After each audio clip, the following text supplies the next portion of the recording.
One winter morning, James visits his deceased wife, Julia's grave. He is lost in the memories when Julia's twin sister, Eva, arrives there. They still can't believe Julia is gone. Eva, her identical twin, never thought she'd have to remember how her sister looked. For her, Julia was the only family she had. Even with her parents around, she never shared that bond with them as she did with Julia. She misses her too much and would do anything to be with her again. Because of this, she agrees to help James with whatever he is planning to do. Eva is ready to take the risk. A few months later, James and Eva are driving in the dead of night, reminiscing the memories from James and Julia's wedding day. They are talking when suddenly a car with bright headlights comes directly at them. James takes a sharp turn to avoid the collision and is almost thrown off the road. Bewildered, James looks back and there is no sign of the car. Apparently, whatever it was, only James saw it. Eva asks him what happened, but James can't explain. They decide to stop at a gas station. To calm her nerves, Eva smokes while James gets some things from the store. They drive in silence for some time. Eva breaks the silence and says he can talk about what happened back then.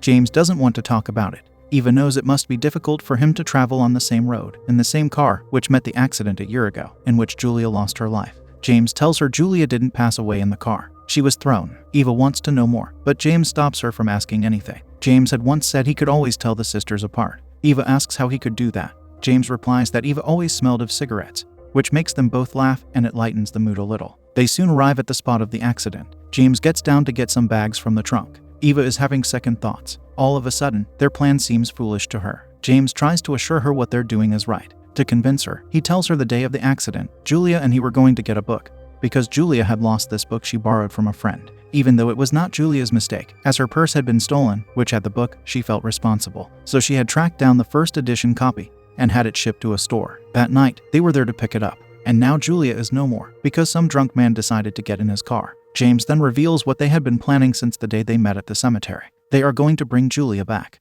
James takes them to the spot where Julia perished, and they start preparing for the ritual. Eva is worried they might summon something else, but James says he can fix it. James brings holy water and puts 3 marks of it on Eva. He then blindfolds her and tells her he is going to be there the whole time. This is not their first time doing it. They have practiced it before. He makes Eva sit on the markings he has made on the ground and gives her some sage to light up. Eva shivers with nervousness. James takes out the wine and spills it in a circle around Eva. He steps away and faces the other way. Eva burns the sage and holds it out. She waits for some time, but nothing happens. She then calls out to James, but gets no response. Suddenly, there is a loud cracking sound. Eva shudders because of nervousness and goes silent. The smoke from the sage starts going back in, and Eva hears a deep breath before something attacks her, and she screams. James takes off her blindfold and calms her down. She sees her arm, which has a deep gash in it, and she is bleeding profoundly. She cries, as she believes it wasn't Julia, but something else. James convinces her to stay there, as he thinks it is a part of the ritual, according to what the man from whom he learned it had said. He apologizes, as he didn't know that blood had to be involved.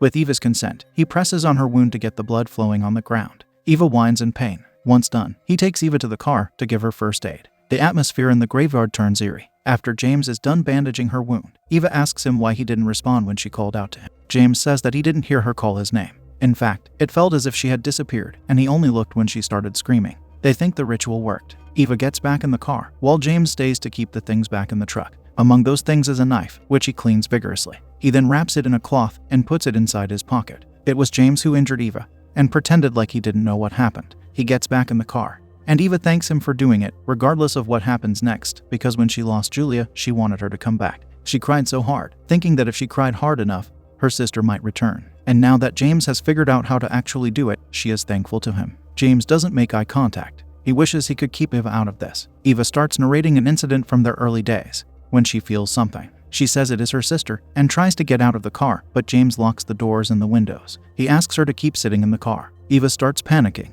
James apologizes as Eva starts to suffer, and says it had to be done. Soon Eva stops struggling, as James holds her. He gasps for air as he sees her limp in front of him. It was probably the poison-laced knife he had used on her. He is still holding her when Eva's fingers move. Eva holds her head up and looks at him. James asks if she is Julia. Instead, she rushes outside the car and pukes. James rushes outside to see if she's fine. Eva looks up at him and starts running, but then stops abruptly. James calls her Julia, and slowly approaches her. Eva, now Julia, says she passed away. She sits on the spot where she took her last breath. James sits with her, and tells her after the accident, she was not in the car. He wished to see her one more time, and there she was, lying several feet away from the car. James looks at her and feels a surge of emotions as he realizes his wife is back. He hugs her, and they stay there for some time, snuggling each other. James helps her get in the car. While doing so, he discreetly takes the little teddy that Eva had brought with her. They soon drive off, leaving Eva's jacket behind. James asks Julia if she remembers the road. Julia looks around, addled. James recalls that the man who had told him the ritual had tried it to bring his son back.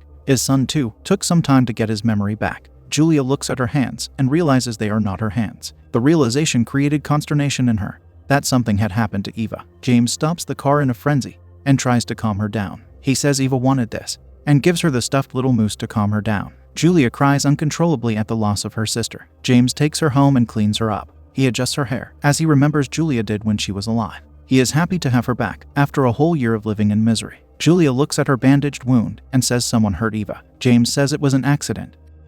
From a piece of glass, James hides the dagger under the mattress. As he's doing it, something in his backyard catches his attention. He goes out to check and finds Julia's grave in his backyard. Julia looks around. Her hand inadvertently moves to the bandage and fidgets with it. James has to stop her from doing that, to the point he shouts at her, but immediately apologizes. A sound distracts him, and he finds a pack of cigarettes by the window, which was not there before. He quickly grabs it and checks if anybody is messing with him. Meanwhile, Julia has opened her bandage, and she pulls on her wound. James rushes back and stops her from doing any more.